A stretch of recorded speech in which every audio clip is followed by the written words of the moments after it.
Most of us are taught to fear the unknown, to brace for the worst, and to hide from discomfort.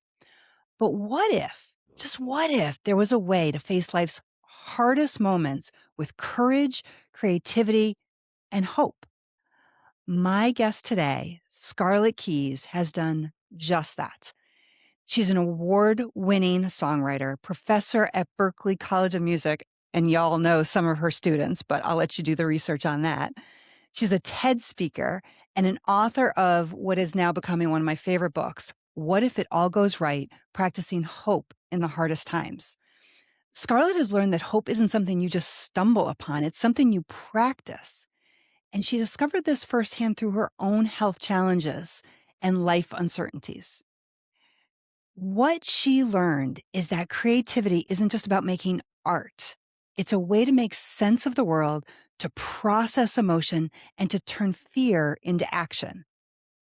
Today's conversation is about how you can practice hope, use your creativity, and transform your hardest moments into fuel for living fully. Asking not, what if it goes wrong, but what if it all goes right? Scarlett, thank you so much for joining me today. I'm so happy to be here. You've lived through a lot of chapters, teaching, creating, facing your own health challenges. When you look at younger women today, what do you wish they understood about navigating uncertainty and following their own path? Gosh, Hmm. navigating uncertainty. When we can all just sort of understand that everything is uncertain at all times. We think we have our planner and we have it all written on the calendar, but as we know, like it's not certain. And I feel that kind of embracing like riding the wave, like living at Right. the top of the roller coaster. I feel like that's where we really all are. And so that's sort of been a way of life for me for at least until I went off to college. I felt like, why not? Let's try it. Let's ask. I felt like because of my family, they were very entrepreneurial in so many ways. So they had to sort of figure it out. And when Mm, you're creating new pathways of income or new ways to monetize or new ways to find a life, that's a creative endeavor for mhm. sure. Agreed. So I think uncertainty is here to stay. I think it's the way. So, were you taught to embrace uncertainty, or was that something that you developed on your own, or maybe a combination of both? I think that I gravitated to the things that were always needing a plan B. like, like recently, somebody said, "Oh my God, you should be a photographer." I go, if one more person comes up with one more thing I should do that brings no money, I'm going to scream. Like, what else should I do? Make pastries and be a mime? Like, what else do you want me to do? It all feels, crazy and daring. It always did. I mean, have a mom going, "Why are you going to business school? Why aren't you a musician?" I mean, my Wow. mother actually said that. Wow. And, so, I grew up with a dad who had a daytime talk show for a little while. It was like in the days of Johnny Carson, and he would Uh-huh. get on stage in his skinny tie and look off into the distance with this cigarette and sing. And so I grew up with a dad that we would go to dinner, and people at our dinner table in a restaurant would say, "Charlie, sing us a song." And my dad would go, "Oh, please. Oh, God, you don't want to hear me sing. I mean, for the love of God, not me." And then my dad would go, "Well, maybe just a verse." And then he would just explode into this voice that Oh like my filled god. the restaurant. And he would sing to the very last drop of the note of the last moment of the song. And I would be under the table in horror. And the whole restaurant would erupt into applause. "Do you know My Way?" I'm like, "No, no." And so everyone was musical. One of the things that people will ask me sometimes is, were you creative as a kid?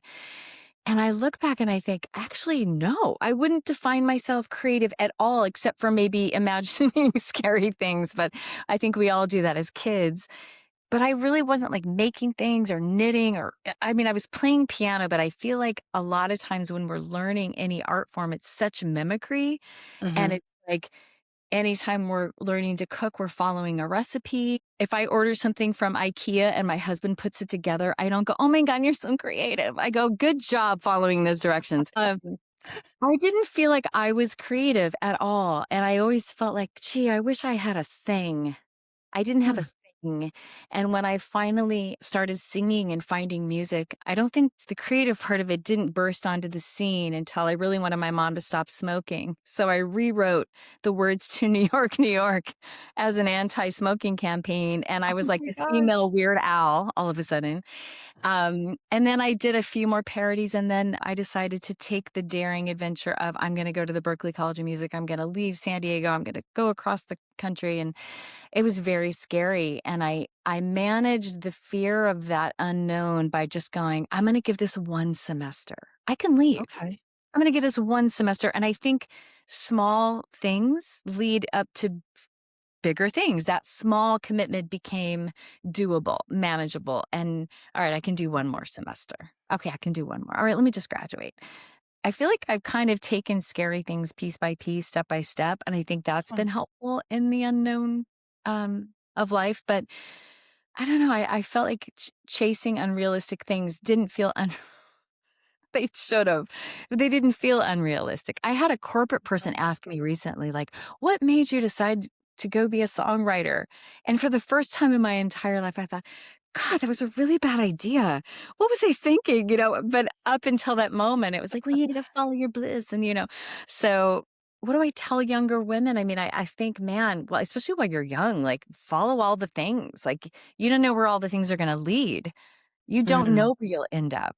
Something you might be really good at, maybe not even it hasn't been invented yet. right. You couldn't have Right. said you'd be a podcaster 20 years ago. It wasn't a thing yet. Exactly. Yeah. Yeah, I love that so much, Scarlett, because I do believe young women, the majority, are often taught to be careful and responsible and certainly not to take up too much space or be too loud. And everything you're saying about that idea of fighting back against what most of society teaches us with those small steps, just doing one piece of it, seeing Yeah, where it goes, letting it play out, and trusting that either it will work or you'll find something through that process that maybe you love more or you're better at.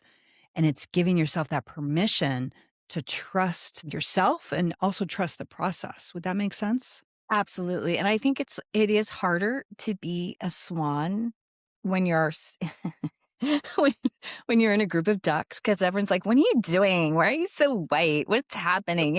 And you're just this graceful person trying to be a duck. But I think when we fly away and we find our people, Mhm. we're braver. We're all brave, and we all support each other because now we're not surrounded by small people threatened by our sparkle. We're around other sparkling people that just Mhm. shine, and we're all shining together. I think it's important to be around other swans. There's no other Yeah. analogy here. It's important to be around our people because then it all makes sense to shine and live Yeah. big and dare. When did you find your people? I would say when I went to college, when I went to Berkeley, and I thought, oh my God, for the first time in my life, I get along with every single person I meet. 'Cause it was just and I don't have to have a musician to click with. I have a very good friend who was a midwife and just got her master's in psychiatric nursing. The reason we click is because she's so funny. So she's Hmm. got this creative way of making sense of the world through her humor. So just finding your people, if you're a creative, they can be any type of creative person. It doesn't have to match your idiom or your genre, but I really felt liberated and like, "Well, where have these people been?" Because in high school, I was, with the person who was going to go be a doctor or a person who Mhm. was be all into sports. The drama people I kind of clicked more with, but I found them at college for sure. And then when I moved to Nashville to what I would consider a song town full of Mhm. wordsmiths and poets, I mean, everyone there you just all feel at home. You said something interesting about, the friend of yours who's, you said a midwife, and that she has this creativity around her sense of humor. Yeah. One thing I hear from a lot of young women is this idea that especially in their late teens, 20s, maybe even early 30s, it's really hard to develop friendships because it's almost Mm, like trial and error. mm. And I'm wondering if over time you started to identify certain characteristics or values that became almost like an algorithm of what works in your friendship. So you obviously noted creativity. Is this something that you process consciously, or you just started kind of gathering all these pieces, realizing a lot of the closest people to you fit into this algorithm, for lack of a better word? I have thought about this, and I would have to say that just for me, I noticed that people, if I'm going to click with someone, Mhm. they're going to be the creative person. And when I say creative, I mean they are in, creativity is not just I knit, I Right. craft. Creativity can be, uh, look at the way I look at life.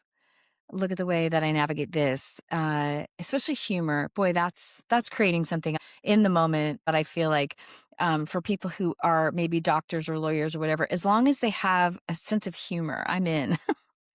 I feel like they have to be that at least, Uh-huh. Okay. because humor is, it just does so much beautiful work in the world. Yeah. And do you think that creativity actually starts to shape your approach to life? I don't. I really hate to say like people who are creative because I think we're all naturally creative. Hmm. And I think some of us have been more subjected to ways of expressing that creativity and some haven't.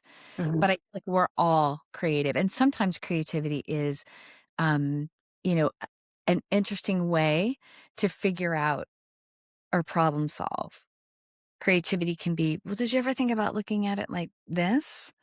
No. Or, can I make you laugh at this right now? I mean, can we just laugh at that? Just so, yes, creativity is how do I work my way through this difficult moment? How do I alchemize this heaviness with a little levity by finding the humor in it? Um, how do I create another stream of income? I feel like it's a lot of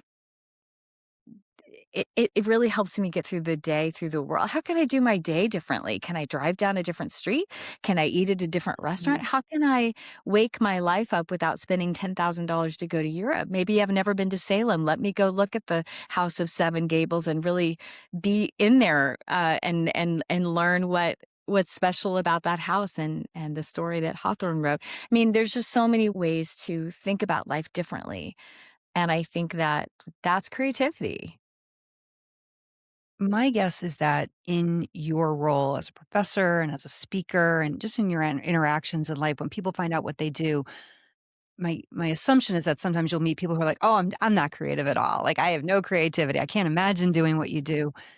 And you mentioned a couple ways to encourage creativity, but what would you say to people who absolutely just believe there's no part of creativity in their life? Well, if they don't feel like being a creative thinker and they're not interested in being creative because it feels uncomfortable, um, great. If that's working for you, Mm, great. Put your IKEA furniture together. Um, do the day that your boss tells you to do. Come home and watch TV. I mean, there's no pressure. We don't need mm. any more creatives.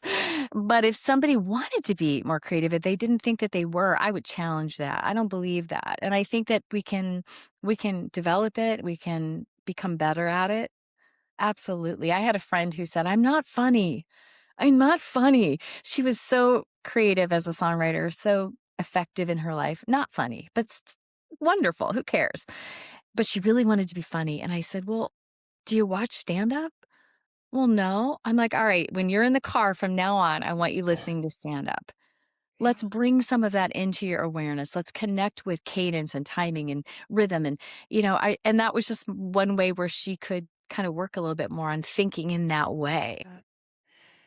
You talk about creativity in the sense of approaching life. And I referenced earlier that you went through a really challenging moment with your health. And can you speak a little bit to that and share whatever feels most comfortable for you in terms of what happened and how creativity might have played a role there? Yeah, I mean, I think creativity often in a moment of a very fearful diagnosis, for example. I mean, I've lost people in my life. I lost my mother when I was 24. We did not expect it. It was overnight, out of nowhere.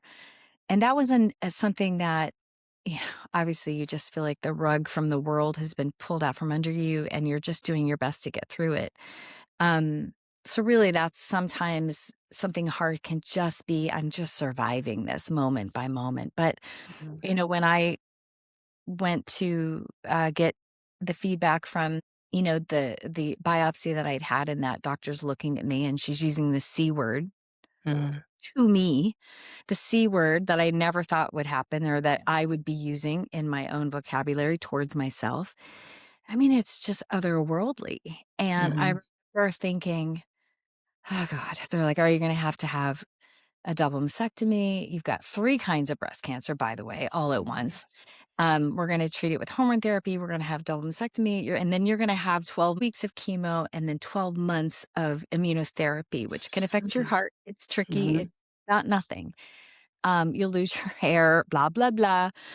And the world is throwing that at you with, "Now go pick a surgeon, go decide what you wanna do, pick your doctor." I mean, it's unbelievable what's Yeah. asked in that moment, and I remember thinking, "God, okay." And I remember, like, taking this deep breath and going, "Alright, I'm gonna do this, I gotta do this. Okay. What else what else am I gonna do? W What else can help me get through this besides Mhm. just fear and dread?" Which is real, right? Fear and Yeah. dread, but fear and dread was not the only place I wanted to live for 3 years. It's not the only place I wanted to live, and Right. so that's where creativity feels sometimes like a question, like, "How am I gonna get through this?" You're creating your Mhm. way through the thing. "How am I going to do this? Other than just treatment, how am I going to do this?" Right. And I remember being in a chemo room with one of my best friends, and the nurses are outside hearing us just laughing hysterically because 'cause I'm telling my poor friend, "Will you just dance? Let's just." She goes, "But I'm not a dancer." I'm like, "That's why it's gonna be so great." And I'm putting on some, like, ridiculous hip hop song, and she's trying to, like, dance, and it's just ridiculous. And so many days, yes, there were moments when I'm like, "Oh god, I can't walk in there," and some days I'm crying, some days I'm having to wear, like, black leather and feel like a badass walking through smoke into the center, but the creative part is, how do I wanna do this today? Like, Mhm. and it's not about denial because I think Agree. full dread and fear, is that more real than, "Yeah, I'm afraid, but also could I bring a friend to laugh to? Could I buoy these Yeah. horrible emotions? Could I bring in also some higher emotions today? Could I practice gratitude?" I brought flowers to the nurses every week, um, just to say thank you and to have the flowers in the room. And, there was just so many Mhm. ways that we can walk through things. And I just didn't want to do it kicking and screaming and full of fear. It just was not going to Good. serve my health to Yeah. constantly have a drip of cortisol, even though you do, because, you do. So I think the creativity was, how do I want to do this? Hmm. Was that a conscious thought for you Hundred or more you've been living your life and it then applied very strongly in that moment of crisis? I think that really came to life in that moment, in a very conscious moment of thinking, "How do I wanna do this? How do I wanna do this? Do I wanna do this, like, curled up in a ball, feeling sorry for myself and crying and full of fear? Or, would I like some laughter on the way? Would I like to invite friends in to help me? Can I bring gratitude? Can I bring all the beautiful things in with this horrible thing? Right. And by the way, can I make meaning?" I mean, I remember somebody saying, "Oh my god, look at all the things you did." I woulda just, like, "You don't understand, like, the remedy to anxiety is creativity, by the way, Mm. Oh, I as love it's that. been noted," right? Yep. If you're a Martha Beck fan at all, I mean, her whole book on anxiety is, like, if you're creative, you can't be anxious, like, you're creating something. So, a lot of time making something, creating something is such a way to Hmm. um, transfer something hard into something beautiful. Like, well, I was stressed out, but look at this sweater I made, or I was really anxious, but look at this book that I put together.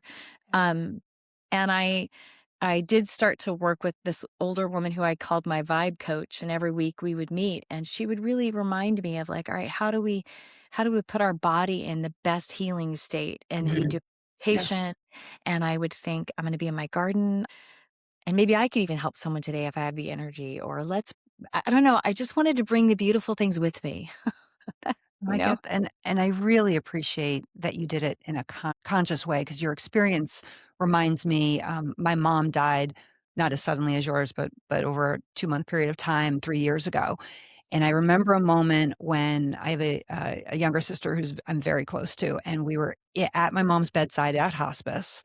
Yeah. We knew what was gonna happen. I think at that point, my mom was, under, medical sedation, basically. And there was several times, one in particular, where my sister and I were in hysterical laughing, and memory after memory just kept pouring out of us. It was like we were feeding off each other. My poor husband was sitting there saying, "Read the room. Your dad is really not where you are." But I will never forget that experience without thinking of that moment, and if I thought I had already been close to my sister, we got even closer in that moment, and it wasn't as conscious of a choice as you had, but I absolutely am gonna take what you just said away, is making that conscious choice of how am I going into this, whether it's something scary or something overwhelming, and making that choice to intentionally put in those moments of joy or laughter or creativity. So thank you for that, because that I I mean, love I would that. go to I had friends sending me, like, a song of the day, so I'd Oh, I play that all. remember you talking about that. I would tell my friends, "Send me your funniest videos because 'cause I'm going to chemo Yep, today. I wanna yep, laugh." So we can seek out awe and wonder, and we can seek out laughter. We can really make it yeah, happen. yeah. Did all those experiences also start to create a sense of hope in you, or were you already going into those or that situation with hope? Well, I have to say, my dad's entire family, if they were a color, they would be blinding yellow. Oh my god, like, the diehard optimism that is Oh, in my bloodstream is just there. It's there from, my dad being in World War II and the Great Depression and him just being mhm, amazed at everything in life and so grateful for all things after all that he had gone through. I don't know, I just feel that I do have optimism and hope. I really do. It's there, and as human beings, I do know that my brain is not my friend. It's there to keep me mhm, alive, and it's there to right, point out all the possible things that could go wrong and all the scary things, and so I have to really be conscious of practicing a hopeful mindset because it's kind of like no one wants to imagine the best because, uh-oh, what knock on wood, hope it all goes right. Like, we do have a culture of knock on wood, right? Even though it doesn't make sense. And because we don't want to be arrogant about, like, "Well, what if it all goes right? Ugh," and I don't mhm, want to jinx it, right? But to me, hope is brave. yes, I'm going to dare to imagine the best. I am going to because what I realized was as a human with a negativity bias, our brains, right? Left over from the caveman days, just mhm, us alive. They don't want us to thrive. Um, Knowing that I had to fight against negativity bias. I'm not saying I didn't go, oh God, what if, or oh, mhm, but I've of faced course, so many moments like that now. And I remember sitting in a cafe writing my book. I'm writing a book about hope. It's a Friday. Monday, I was gonna get a call from the doctor saying, you have a recurrence or you have a fatty necrosis." And I was like, "I have never wanted to be called fatty more than I want to be called fatty right now." And but I remember sitting there going, "It's Friday, and I have until Monday."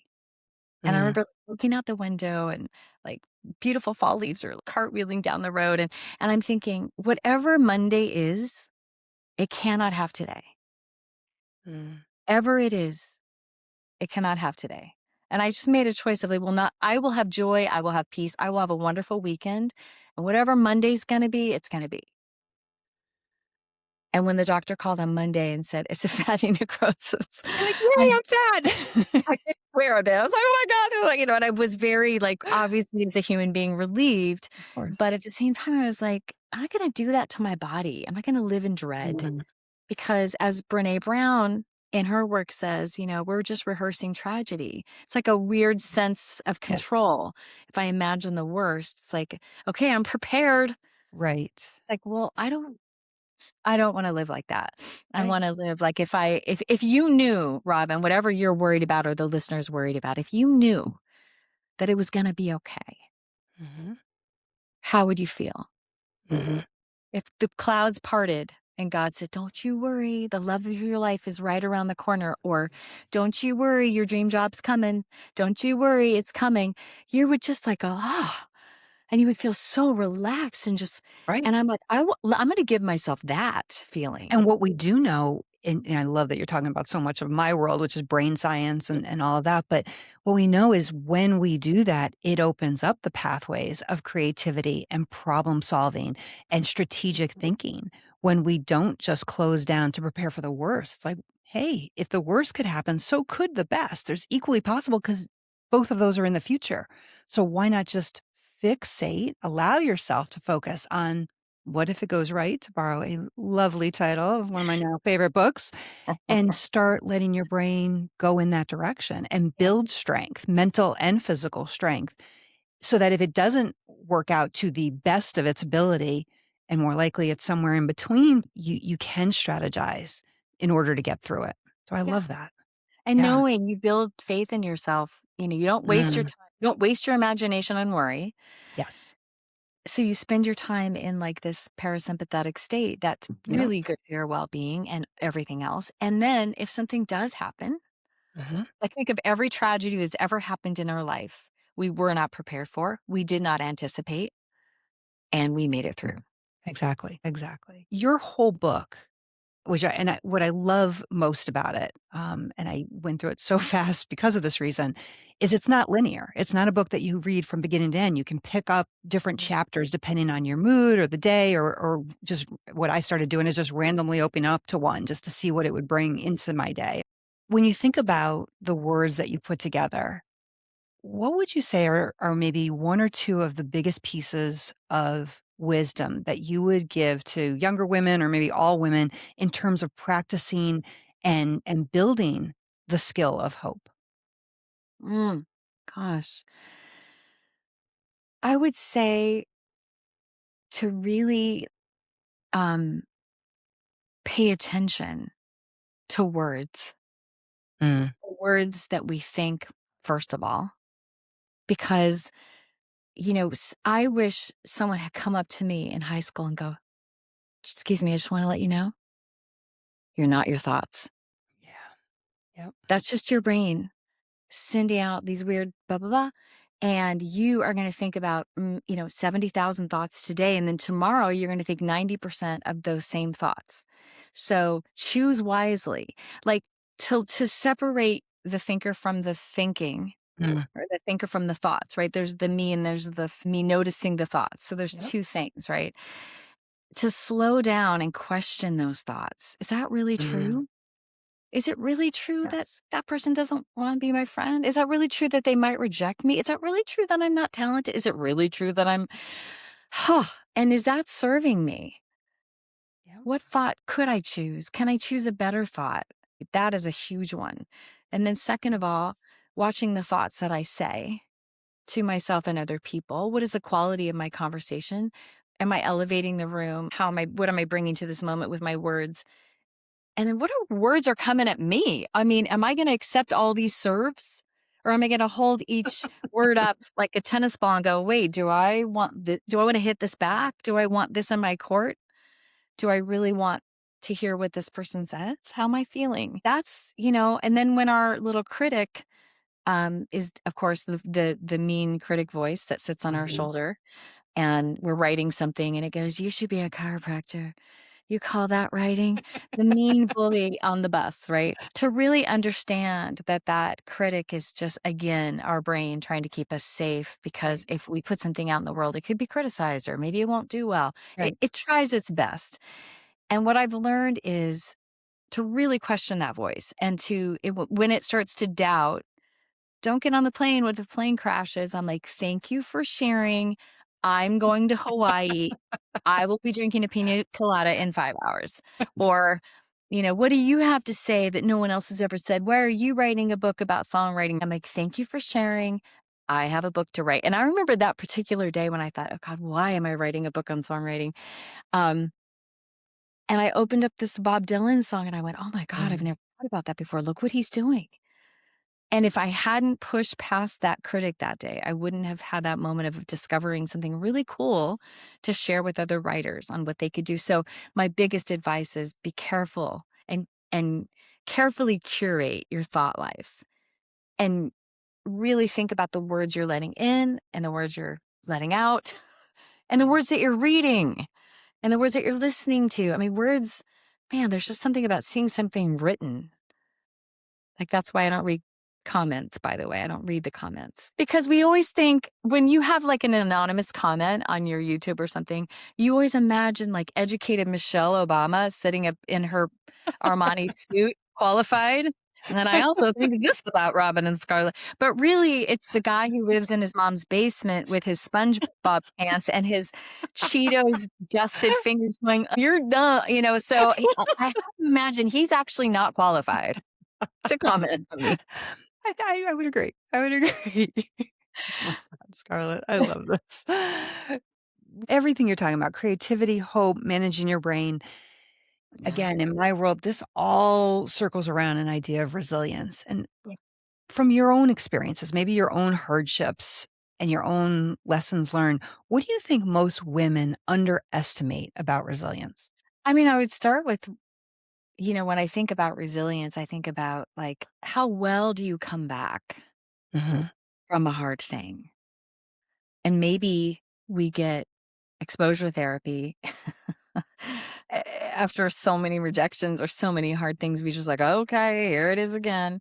Um, but to me, resilience starts with knowing that you're loved and having good friends and family. I mean, I think that Mm, is such an important thing. And we can make our family, it doesn't have to be our agreed. family of origin, but we can have good friends that are there that hopefully know our whole life. And they can be, yeah, but remember the time that but Yes. you always, they can point and remember things about you that you don't even know about yourself. And I remember, I was in Nashville and I was a songwriter for Warner Brothers. And talk about like rejection constantly. You're going there and you go, what do you think of my song? And they're either saying, oh my God, this is going to be on hold for whoever, Reba McEntire, it's gonna be so and so's career breaking song, and then it's not. And then they like your song, and then they almost like it, and it's like you're just laying your soul out like every time. And it gets really hard. And I remember my publisher going, I don't know how you can do this without, going crazy. And he goes, I don't know why you can't have a real job and do this. And I thought, right, why am I?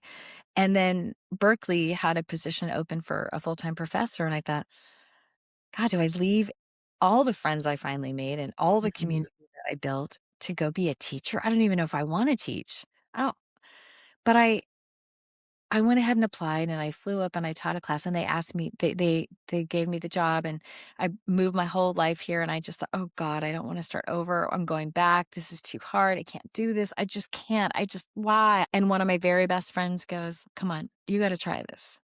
Like, Mm. give it a semester. Right back Give it to a the beginning, semester." full circle.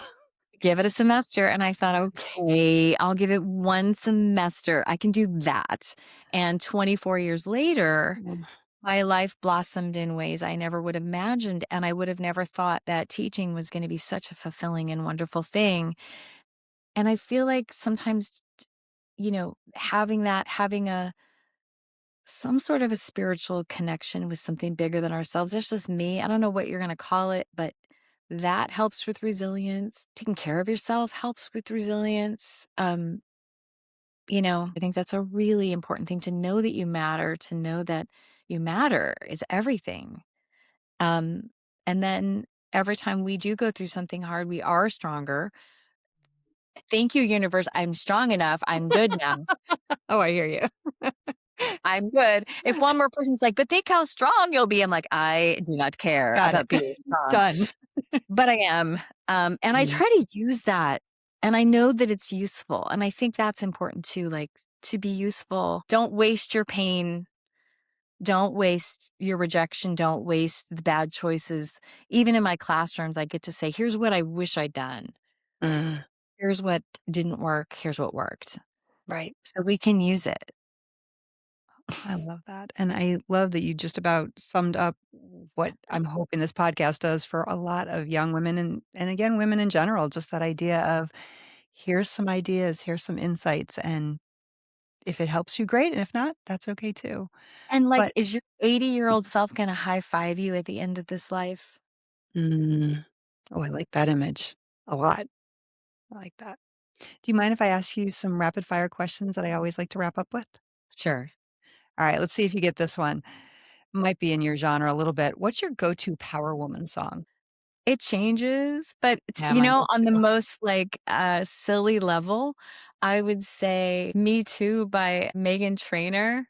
I love it. It's just so pop and fun. It feels really good. What's one life hack or tip that you use?